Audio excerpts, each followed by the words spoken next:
सूर्य आम सौरजगतर केन्द्रबिंदु एवं यह सबुठारु बड़ तारा अटे। यह गरम गैस मुख्यतः हाइड्रोजेन और हीलियम द्वारा तैयारी होइछि। सूर्यरु आमे आलोक और उष्म पाउछु जहाँ पृथ्वीर जीवन पाई अति आवश्यक। सूर्य नथांता तेबे पृथ्वीर जीवन संभव नुहे। गछपत्र सूर्यर आलोक द्वारा खाद्य तैयारी करे जहाँ फोटोसिंथेसिस कुआ जाए। एही प्रक्रिया छड़ा पृथ्वीर जीवजगत टिकी रही पारे नाही। सूर्य पृथ्वी प्राय 15 कोटी किलोमीटर दूर में अवस्थित।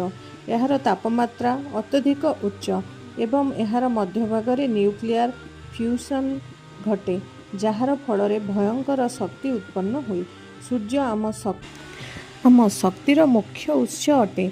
यह आमको दिन और रातिर परिवर्तन, ऋतु परिवर्तन एवं परिवेशर समतुलन रखिबारे साहाय्य करे। शेषरे सूर्य आम जीवनर आधार एवं यह बिना पृथ्वीर जीवन कल्पना करिबा असंभव।